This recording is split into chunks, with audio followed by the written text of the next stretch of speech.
What's up, YouTube? This is 82 and 0. Welcome back. I have an interesting topic I wanted to cover. Since Bill Russell's passed, and really past few years, I've seen him get a lot of respect from fans, but also a lot of misconceptions. So I just kind of wanted to break that down for everyone. I still think Bill Russell is in the GOAT conversation. And here's my case. So if you're watching this, you don't agree, that's fine. I don't think there's a closed case who the GOAT is. I don't think there's a single GOAT. You know what I mean? Michael Jordan has a case, Kareem has a case, LeBron has a case. But here is my argument for Bill Russell. So we all know some of the misconceptions, right? They say Bill Russell played against midgets. Now, when Bill Russell entered the league, I don't think a lot of people realize the league wasn't as short as what you would think. For example, the league average height today is 6'7", all right, and that's in the 22-23 season. Now prior to that, it was about 6'6" for 15 years. It goes between 6'7" and 6'6". But when Bill Russell entered the league, it was 6'5", not quite as short as people make it out to be. But also, you got to keep in mind, back in those days, they measured players' heights barefoot. Now, after, I think it was 1990, I want to say, somebody can correct me if I'm wrong, they started measuring players in their shoes. Now, for much of Bill Russell's playing career, though, the league average height was 6'6", which is what it is today, give or take an inch. So it's really not that far off. And the league average height for the center position was 6'10" in 1962, for example, which is what it is today. And let's talk about the competition, because a lot of people say, well, Bill Russell didn't play against anybody. That couldn't be further from the truth. So he had to face Wilt Chamberlain. We all know how great Wilt Chamberlain is, so I'm not going to go into that. But on top of that, he had to face Willis Reed. I'm just going to mention the guys that he faced down low for now. He had to face Willis Reed, a Hall of Fame center in the low post, going up against the Knicks. Definitely not a 5'4" white plumber, as casual fans would make you want to believe. Also, he faced Nate Thurmond, Hall of Fame big. Had to go up against him and battle it out. Let's mention some other great bigs that he'd be playing. Zomo Beatty was another great one of the most forgotten Hall of Fame centers of all time. Walt Bellamy had one of the greatest rookie campaigns of all time. Wes Unseld, because Wes Unseld's rookie year, he battled Bill Russell in the playoffs, if I'm not mistaken. Bob Pettit, he had to play. And, a lot of these guys, these fans nowadays, they like the stretch bigs. Bob Pettit is the original stretch 4 or 5. I just want to put that out there. So he had to guard Bob Pettit. Also, there were second-tier centers that he had to go up against. Not like these Hall of Famers, but there's quite a few of them, too. I don't think people really realize how great the Hall of Fame pool was in that time. Now, all heard the argument, oh, there were only 8 teams in the NBA back when Russell played. Well, that's not entirely true, because, for example, Bill Russell's final season in the NBA, there were 14 teams. Especially towards, I want to say, the last 5 years of Bill Russell's career, there was a lot of expansion. So it's not entirely true to say, oh, there's only 8 teams. Yes, early on there were 8 teams, but it grew. But also, that's not a solid argument against Bill Russell's competition. Yes, it's true. There weren't international players. I think there's only a couple actually back then. A few that come to mind is like Tom Meschery. That's pretty much it that comes to mind. But yes, I won't be entirely biased. I will tell the truth. I think that's a valid argument against Bill Russell's era, because nowadays you have the best talent in the world on an NBA court, right? Whereas in Russell's era, it was the best of the best in terms of U.S. players, you know? But hear me out. 8 teams doesn't make the league weaker, because when you have 8 teams, there's less roster spots available. Try this sometime. For anybody who plays NBA 2K, start a season mode, right? Turn off turn on the fantasy draft, right? Delete all the teams except for 8 or 12, right? Okay. Now start a fantasy draft. See how deep those teams become. Do you understand what I'm saying?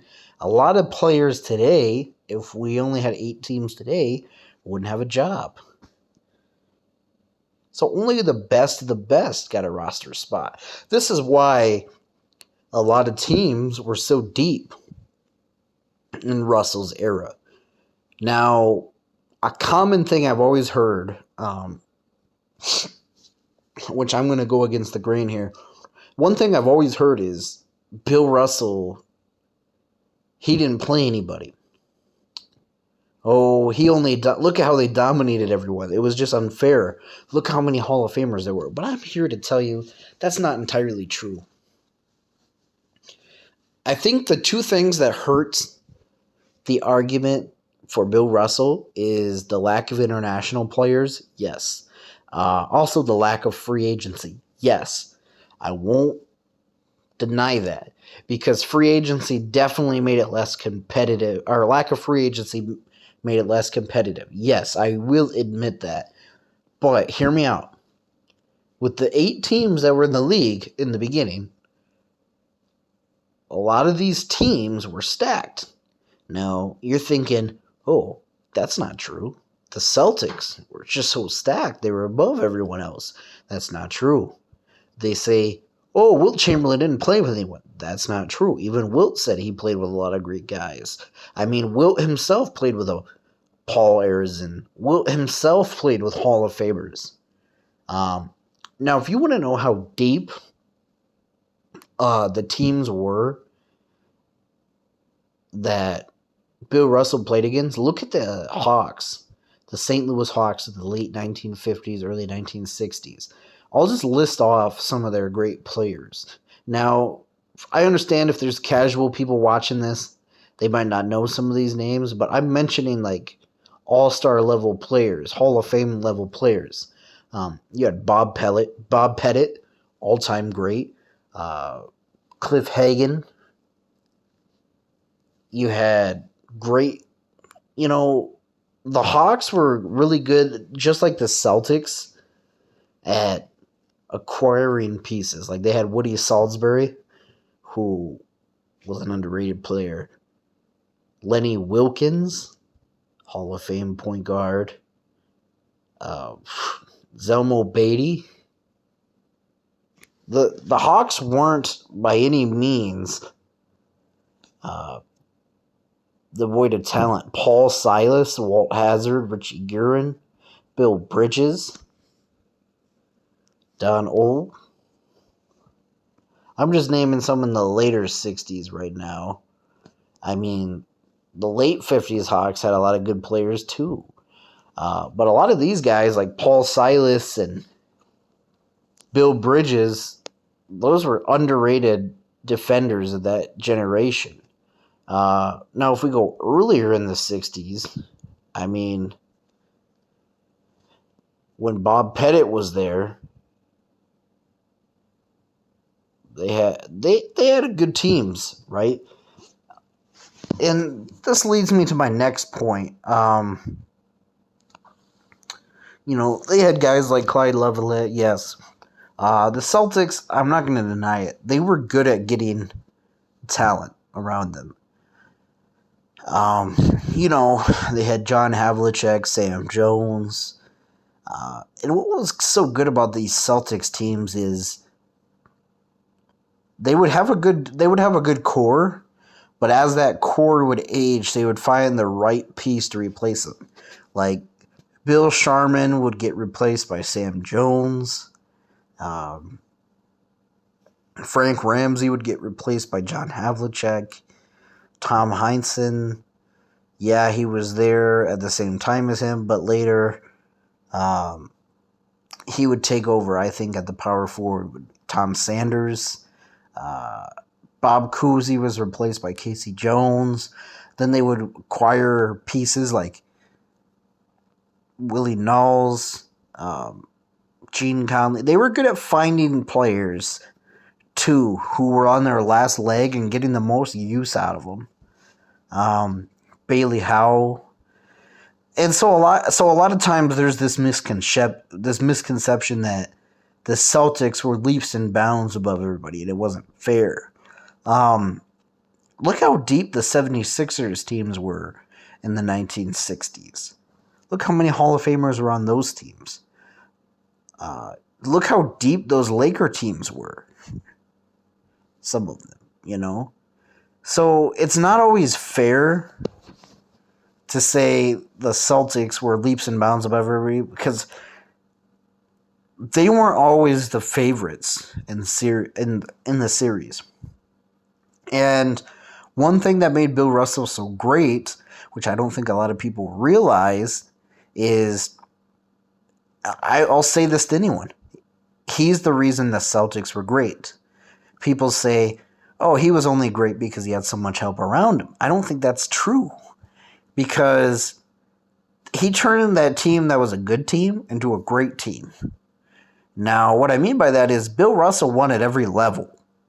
The University of San Francisco, where he went to school, was not very well known. And look what he was able to do there with the titles. Then he goes to the Boston Celtics. They were a good team, but he turned them into a championship team. Now, if Bill Russell only won because of his teammates, how come he was able to keep winning with different cores around him? The first championship team he was on in 57 was an entirely different cast of characters than 69. How come he was always able to adapt with who he played with and got the best out of them? Were these players great because of Bill Russell, or was Bill Russell great because of those players? Now, if you say Russell was only great because of those players, how come the Celtics didn't win before Bill Russell? How come the Celtics, after Bill Russell retired, became the worst team in the league? Answer those questions. Now, I want to address how Russell, there's this misconception that, it was his teammates. It was all the teammates. Yes, everybody played a factor. I'm not going to deny that. But if you're only going off of his teammates are the reason he won, let me tell you something. Russell played in 19 elimination games in his career. Okay? He actually played in the most Game 7s in NBA history up until, I think, Ray Allen. But he was 11-0 in Game 7s. So why isn't he looked at like a Michael Jordan? I think a lot of people don't realize that, because there is not a lot of footage of his games anymore, and because a lot of the fans are older and they're not online typing and telling the stories, and a lot of them died, and a lot of those players are dead now. I think a lot of people just look at the history book and say, well, the Celtics were leaps and bounds above everybody, wasn't fair. They were never pushed their breaking point, but that's not true. The Celtics dynasty of the 1950s and 60s played in the most Game 7s of any dynasty in history, despite having less rounds. They were only 2 rounds up until, I think, 65. Then, from 66 up to 69 in Russell's career, there were 3 rounds. Despite having less rounds, he was consistently pushed to the breaking point. And you know what? Out of these 19 elimination games that he played in, for anybody who might be confused, what I meant by Game 7s is the 7th game in a series, but an elimination game can also mean, like, for example, if the first round is a best of 5 and it's the 5th game, that's an elimination game. Or if he's down 3 games to 1 in a series and it's Game 4, that's technically an elimination game because he could be eliminated. So he played in 19 overall. And you know what his record is in those games? 18-1. Now, his only loss came in the NBA Finals in 1958 because he got injured. Had he played healthy, he probably would have been undefeated. Do you want to hear some of his numbers? Okay, for example, Game 7, 1957. It was a 2 overtime game, right? The Boston Celtics defeated the St. Louis Hawks 125-123. Went into 2 overtimes. And they pretty much won. We look at LeBron's chase down block. Russell had a pretty clutch chase down block in that game. But you want to talk about his numbers? 19 points, 32 rebounds.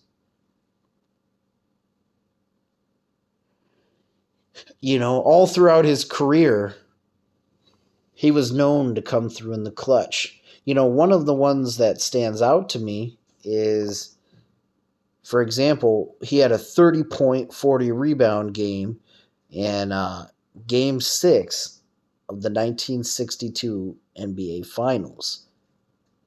I'm sorry, Game 7. Game 7 of the 1962 NBA Finals. Bill Russell had 30 points and 40 rebounds. And, it's another thing. They say Russell wasn't an offensively gifted player. That's not entirely true, because if he needed to step up, he was going to do it. He had a 25-point, 32-rebound game against the Lakers in 1966 in Game 7. Defeated them 95-93. And the thing is, too, look how close a lot of these elimination games were that Bill Russell played in. So, out of the 11 Game 7s that he played in, they were decided, I think the most, what I read, was 8 points was the highest. Some of them were decided by 1 or 2 points, right? These were close games. Every rebound he had, every point he had counted. You know what I mean? Everything he did counted towards the game. The Celtics weren't steamrolling through everyone.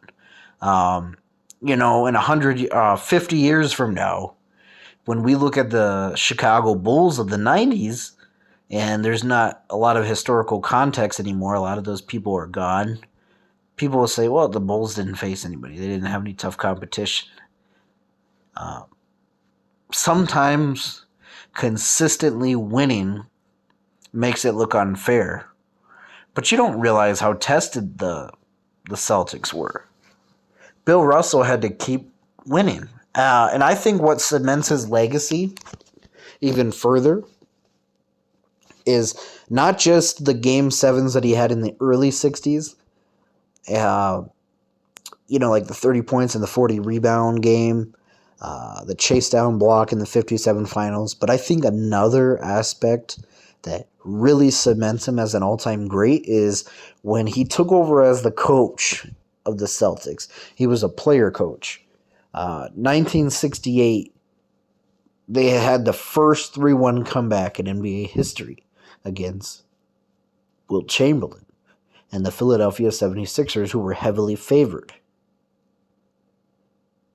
So, 1969, the following year, Wilt Chamberlain gets traded to the Lakers.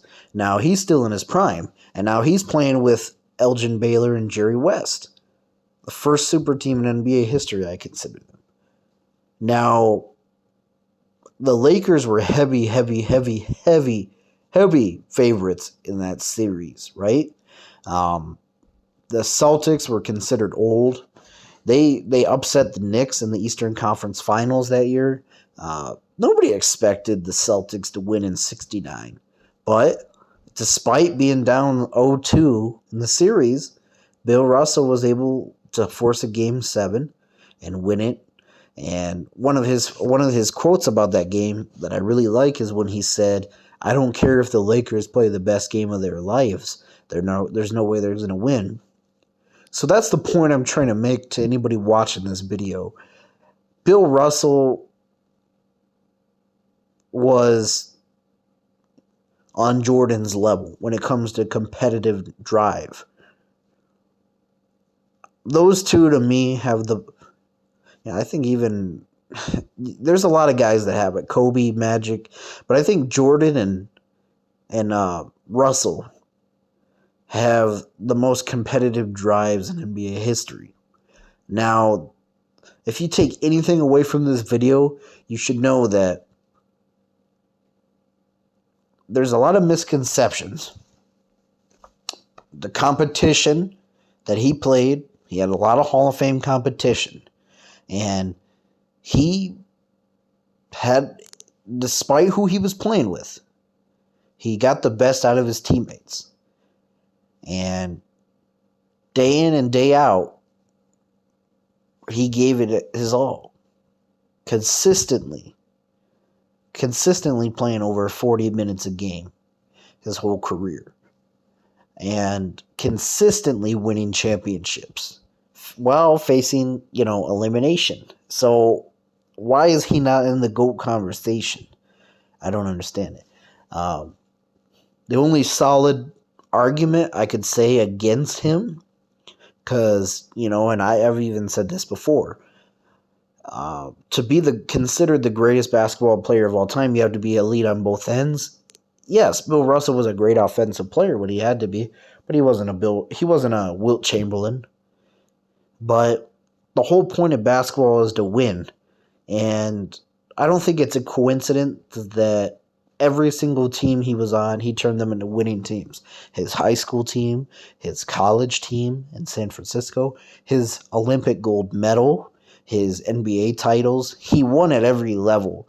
So who cares about the era? Because he cemented himself and he robbed a lot of good Hall of Famers of championships.